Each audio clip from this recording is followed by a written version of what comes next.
तो दोस्तों, ये कहानी एक बहुत अमीर औरत की है जिसका पति उसे बिल्कुल भी प्यार और वक्त नहीं देता था, और एक भिखारी की। यह कहानी आपके दिल को गहराई तक छू जाएगी, इसलिए इसे पूरा सुनिएगा। दोस्तों, दिल्ली के सबसे पॉश और महंगे इलाके साउथ एक्स में एक बहुत बड़ा और शानदार बंगला था। उस बंगले के बाहर हमेशा 2-3 महंगी विदेशी गाड़ियां खड़ी रहती थी। उस आलीशान बंगले की मालकिन थी सुषमा।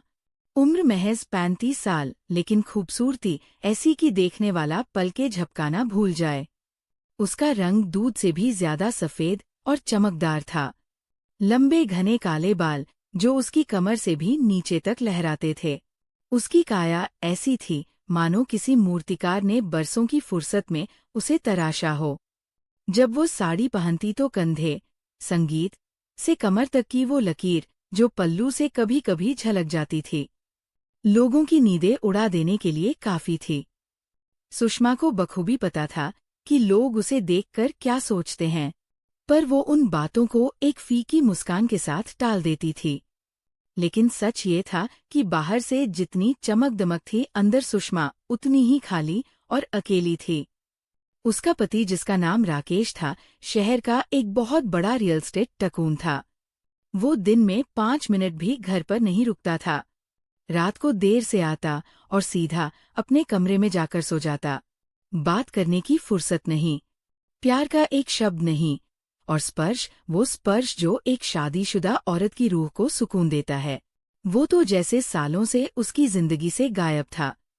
सुषमा ने कई बार उसके पास जाने की, उसे मनाने की कोशिश की, पर हर बार राकेश ने झुंझलाकर यही कहा, सुषमा, बिजनेस में सांस लेने का टाइम नहीं है। तुम्हें हर महीने लाखों रुपए दे रहा हूं, ऐश करो। क्या कमी है तुम्हें? पर कमी थी, एक बहुत बड़ी कमी थी जिसे वह किसी को समझा नहीं सकती थी। वो कमी थी अपनेपन की। एक दोपहर की बात है, दिल्ली की गर्मी अपने शबाब पर थी। सुषमा घर पर अकेली थी। नौकर चाकर अपने क्वार्टर में थे। वो नहाने के बाद एक हल्का सा रेशमी गाउन पहने, गीले बाल खोले, सीढ़ियों से नीचे हॉल में आ रही थी। तभी दरवाजे पर घंटी बजी। उसने सोचा शायद उसका पति किसी फाइल के लिए आया होगा। उसने बिना कुछ सोचे दरवाजा खोला। सामने कोई सूट बूट वाला आदमी नहीं, बल्कि एक भिखारी खड़ा था। कपड़े गंदे और फटे हुए थे, मगर कद लंबा था और चेहरा मैल के बावजूद साफ सुथरा लग रहा था। उम्र यही कोई 30 से 32 के आसपास होगी।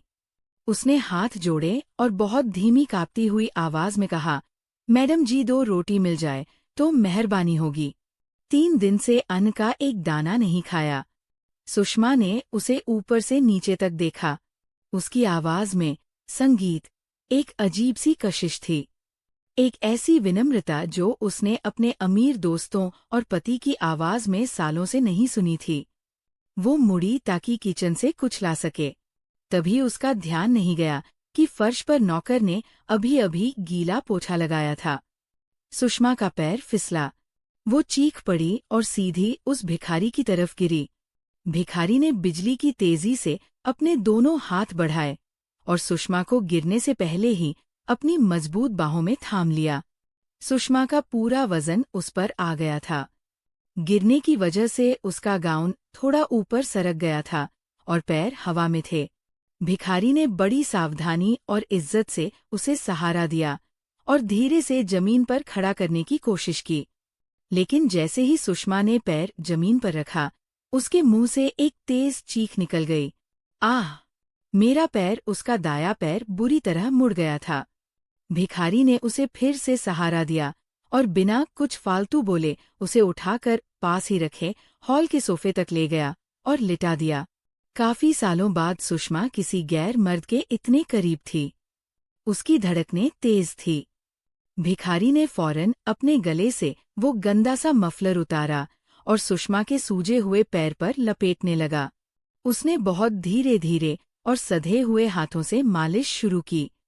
उसकी उंगलियां खुरदुरी होने के बावजूद इतनी नरम और जादुई थी कि सुषमा को लगा जैसे कोई पेशेवर डॉक्टर इलाज कर रहा हो। उसका हाथ सुषमा के पैर पर था। बहुत सालों बाद सुषमा को किसी मर्द का स्पर्श महसूस हो रहा था, जिसमें हवस में ही परवाह थी। वो सुन्न सी होकर बस उस भिखारी को बड़े ध्यान से देख रही थी। तभी भिखारी ने नजरें ऊपर की और कहा, मैडम जी मोच आ गई है, हड्डी नहीं टूटी, बस आप हिलना मत। संगीत, मैं अभी ठीक कर देता हूँ। वो नसें दबा रहा था, पर इतने प्यार और सावधानी से कि सुषमा की दर्द से तड़पती आंखें, संगीत, अब सुकून से बंद होने लगी। सालों बाद किसी ने उसका इतना ख्याल रखा था। वो अध खुली आंखों से उसे देखती रही। उसका चेहरा पास था, उसकी सांसों की आवाज सुनाई दे रही थी। कुछ देर बाद दर्द काफी कम हो गया। सुषमा का दिल अब दर्द की वजह से नहीं, बल्कि किसी और जज्बात की वजह से तेज धड़क रहा था। फिर सुषमा ने पूछा, तुम्हारा नाम क्या है? भिखारी ने संकोच से मुस्कुराते हुए कहा, लोग तो मुझे पागल, भिखारी कुछ भी बुला लेते हैं मैडम जी, मगर माँ ने नाम रखा था बबलू। सुषमा ने पूछा, बबलू, तुम ये सब कैसे कर लेते हो? इतनी अच्छी मालिश? बबलू ने कहा, मैडम जी, वक्त का मारा हूँ। पहले एक पुराने हड्डी वैद्य के यहाँ काम करता था। वहाँ रहकर नसें जोड़ना और दर्द ठीक करना सीख गया था। फिर हालात ऐसे बने कि सब छूट गया और सड़क पर आ गया। सुषमा ने उसे गौर से देखा। उसकी आंखों में वो लालच नहीं था जो आम भिखारियों की आंखों में होता है। वहाँ बस एक गहरा सन्नाटा और शांति थी। सुषमा ने कहा, तुम रोटी मांगने आए थे ना? चलो मेरे साथ किचन में। वो लंगराती हुई उठी। बबलू ने फिर उसे सहारा दिया। किचन में जाकर सुषमा ने फ्रिज खोला और ढेर सारा खाना निकालकर डाइनिंग टेबल पर रख दिया। बबलू ने बड़ी तमीज और सलीके से खाना खाया, जैसे वो किसी अच्छे घर का हो। सुषमा सामने बैठी उसे बस देखती रही। सुषमा खुद इतनी सुंदर थी कि दुनिया का कोई भी मर्द उसके कदमों में गिर जाए, लेकिन आज वो खुद एक भिखारी को इतनी शिद्दत से निहार रही थी। शायद अगर उसका पति उसे वक्त देता तो उसकी नजरें कभी भटकती ही नहीं। फिर उसके मन में एक ख्याल आया। उसने सोचा, क्यों ना मैं इसको यहीं अपने घर में रख लूं। ये मेरे घर के काम भी कर देगा और इसका भी भला हो जाएगा। खाना खत्म होने पर बबलू ने हाथ जोड़े और जाने के लिए मुड़ा। तभी सुषमा ने कहा, रुक जाओ बबलू, आज से तुम यहीं रहोगे, मेरे यहाँ काम करोगे, रहना, खाना कपड़े सब मिलेगा और तनख्वाह भी। बबलू चौंका, वो ठिठक गया और बोला, मैडम जी, मैं एक भिखारी हूँ, आपके इतने बड़े राजमहल जैसे घर में कैसे रहूंगा, लोग क्या कहेंगे? सुषमा की आवाज में एक दृढ़ता आ गई। उसने कहा, मुझे भिखारी नहीं, एक इंसान चाहिए था, और तुमने आज मुझे जो दिया है वो इज्जत और परवाह, वो मुझे यहाँ कोई नहीं दे सका। बस एक शर्त है, मेरे सामने कभी खुद को भिखारी मत कहना। बबलू ने सिर झुका लिया। उस दिन से बबलू दिल्ली के उस आलीशान बंगले में रहने लगा। पहले तो वो सर्वेंट क्वार्टर में रहा, फिर सुषमा ने उसे घर के अंदर का एक गेस्ट रूम दे दिया। उसे नए कपड़े दिए गए। वह बगीचे का काम करता, गाड़ियां धोता, कभी कभी किचन में मदद करता, पर उसका सबसे ज्यादा वक्त सुषमा के साथ बीतता। सुषमा को जब भी कोई छोटी मोटी तकलीफ होती, सिर दर्द, कमर में खिंचाव, बबलू बिना बुलाए हाजिर हो जाता और उसकी ऐसी सेवा करता जैसे वह कोई रानी हो। एक दिन सुषमा को एक शादी के फंक्शन में गुड़गांव जाना था। वहां से आते आते रात के 10 बज गए। ट्रैफिक बहुत था और सुषमा ने खुद गाड़ी चलाई थी। जब वो वापस आई तो बुरी तरह थक चुकी थी। वो अपने कमरे में लेटी ही थी कि दरवाजे पर दस्तक हुई। बबलू खड़ा था। उसने पूछा, मैडम, आज आपने बहुत देर तक गाड़ी चलाई है, पैरों में दर्द तो नहीं है? सुषमा मुस्कुराई। उसके चेहरे पर एक अलग ही सुकून था। उसने कहा, हाँ बबलू, बहुत दर्द है, आ जा अंदर। वो अंदर आया। सुषमा बिस्तर पर लेट गई और बबलू नीचे बैठकर उसके पैरों की मालिश करने लगा। कभी कभी उसका हाथ घुटनों तक चला जाता। सुषमा की सांसें तेज हो जाती, जिसमें एक सिहरन दौड़ जाती, पर वो कुछ कहती नहीं थी, बस आंखें मूंद लेती। बबलू भी मर्यादा में रहता। पर दोनों के बीच की खामोशी में बहुत कुछ कहा सुना जा रहा था। सुषमा ने मदहोश आवाज में कहा, बबलू, तुम्हारी उंगलियों में जादू है। बबलू ने धीरे से कहा, मैडम जी, जब तक आपको आराम नहीं मिलेगा मैं रुकूंगा नहीं। करीब 2 घंटे की मालिश के बाद सुषमा को गहरी नींद आ गई। बबलू उसे देखता रहा। वह सोच रहा था कि ये मालकिन कितनी दयालु और सुंदर है। इनका पति कितना बदनसीब है जो इन्हें छोड़कर पैसों के पीछे भागता है। फिर वह चुपचाप अपने कमरे में चला गया। धीरे धीरे दोनों के बीच बातें बढ़ने लगी। सुषमा, जो कभी किसी से बात नहीं करती थी, अब बबलू को अपने दिल का हर दर्द बताने लगी। सुषमा कहती, बबलू, पता है मेरे पास सब कुछ है पर सुकून नहीं है। राकेश के लिए तो मैं जैसे घर की कोई सजावट की चीज हूँ। बबलू चुपचाप सुनता, फिर बड़ी गहराई से कहता, मैडम, जिसके पास सुकून नहीं उसके पास दुनिया की सारी दौलत होकर भी कुछ नहीं। आप बहुत अच्छी है। आपका दिल बहुत बड़ा है। सुषमा की आंखों में आंसू आ जाते। वो भावुक होकर बबलू का हाथ पकड़ लेती। बबलू हाथ छुड़ाता नहीं, बस उसे थामे रखता, उसे हिम्मत देता। एक रात की बात है। दिल्ली में उमस भरी गर्मी थी और उस इलाके की बिजली में कोई फॉल्ट आ गया था। इन्वर्टर भी जवाब दे गया था। सुषमा ने जानबूझकर अपने कमरे की खिड़कियां खोल दी थी। वह चाहती थी कि आज बबलू उसके पास रुके। सुषमा ने कहा, बबलू, आज बहुत गर्मी है। तू वहाँ छोटे कमरे में कैसे सोएगा? यही फर्श पर चटाई बिछाकर सो जा। यहाँ हवा आ रही है। बबलू ने हिचकिचाते हुए कहा, नहीं मैडम, मैं ठीक हूँ। सुषमा ने हक जताते हुए कहा, ये मेरा हुक्म है। आज तू यहीं मेरे पास सोएगा। बबलू ने फर्श पर चादर बिछाई। सुषमा बिस्तर पर थी। आधी रात को सन्नाटे में सुषमा ने आवाज दी, बबलू, नींद नहीं आ रही। मेरी पीठ में बहुत दर्द हो रहा है। बबलू हड़बड़ा कर उठा। सुषमा ने कहा, आजा यहाँ बिस्तर पर। फर्श से कैसे दबाएगा? बबलू कांप गया, पर सुषमा की जिद के आगे वह झुक गया। वो बिस्तर के किनारे बैठ गया। सुषमा पेट के बल लेटी थी। बबलू धीरे धीरे उसकी पीठ दबाने लगा। कमरे में सिर्फ उन दोनों की सांसों की आवाज थी। अचानक सुषमा ने करवट बदली। अब उसका चेहरा और बबलू का चेहरा बिल्कुल आमने सामने था। दोनों की आंखें मिली। उस पल अमीर गरीब मालकिन नौकर का सारा भेद मिट गया। सुषमा ने बहुत धीरे से, लगभग फुसफुसाते हुए कहा, बबलू, मुझे गले लगा ले। मुझे बहुत अकेलापन लग रहा है। बबलू ने उसे अपनी बाहों में भर लिया, लेकिन अगले ही पल जैसे उसे अपनी औकात याद आ गई हो। उसने खुद को पीछे खींच लिया। वो डर गया। उसने कहा, मैडम, ये ठीक नहीं है। आप अर्श पर है, मैं फर्श पर। आप मालकिन हैं, मैं आपका नौकर। सुषमा की आंखों से आंसू बह निकले।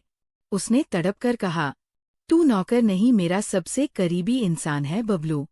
आज तक किसी ने मुझे वो प्यार नहीं दिया जो तेरी आंखों में दिखता है। बबलू ने सिर झुका लिया और चुपचाप फर्श पर जाकर लेट गया। उस रात दोनों में से कोई नहीं सो पाया।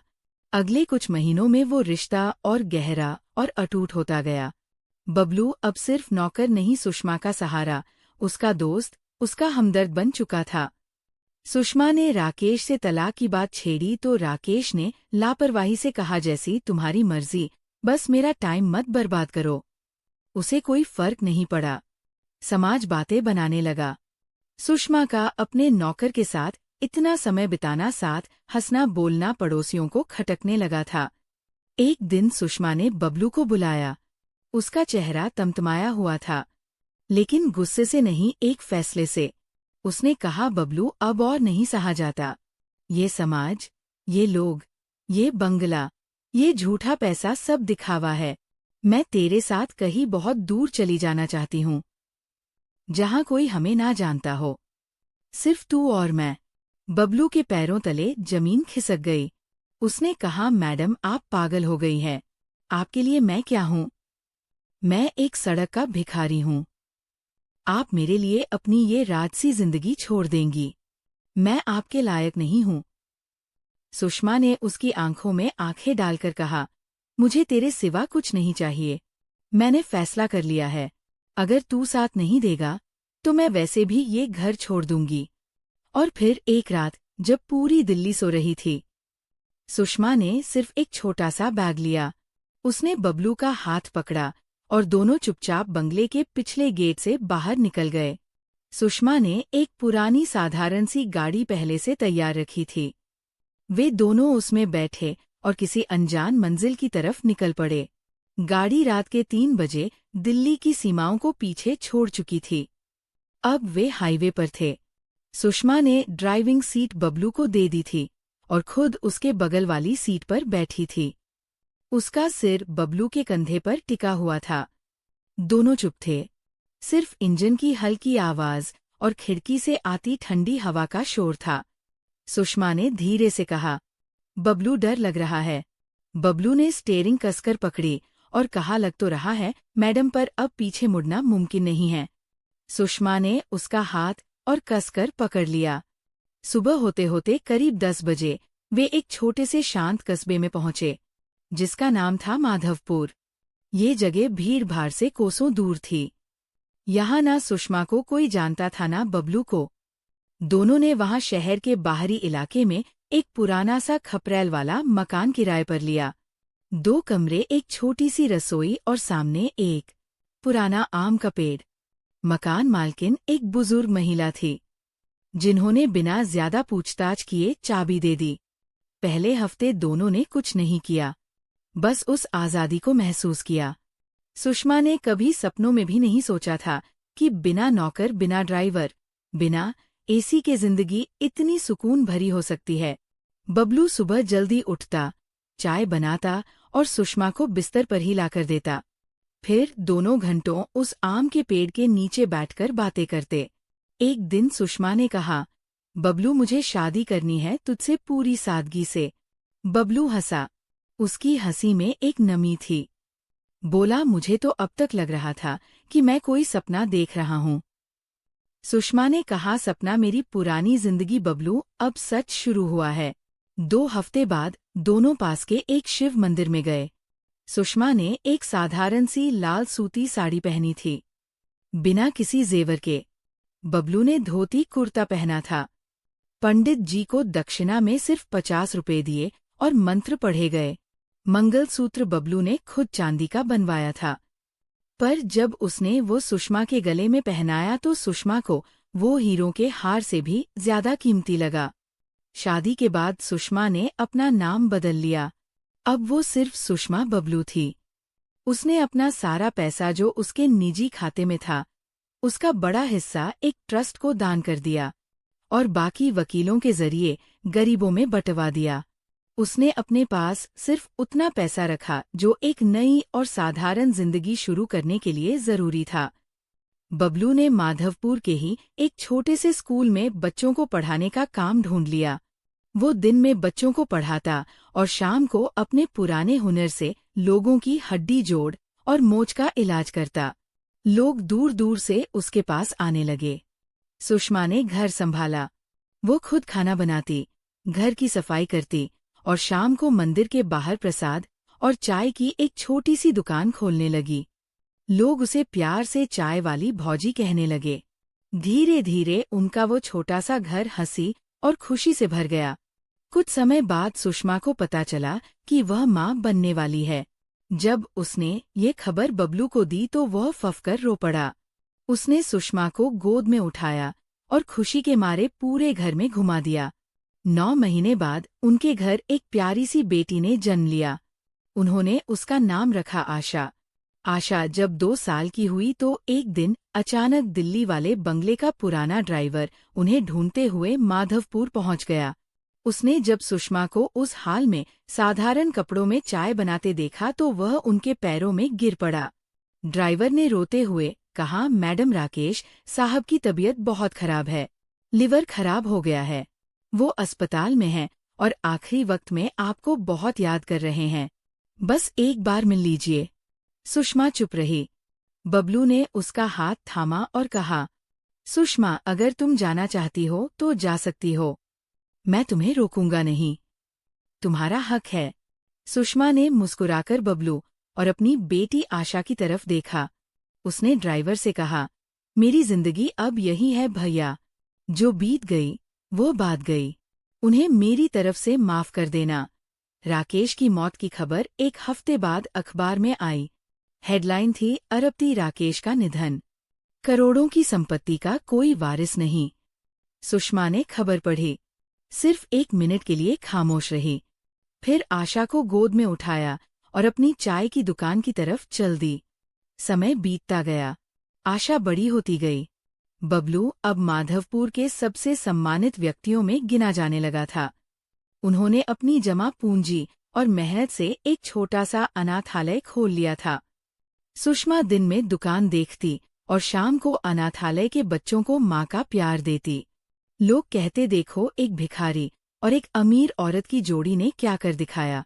एक शाम की बात है, वही आम का पेड़ फिर से बोर और फूलों से लदा था।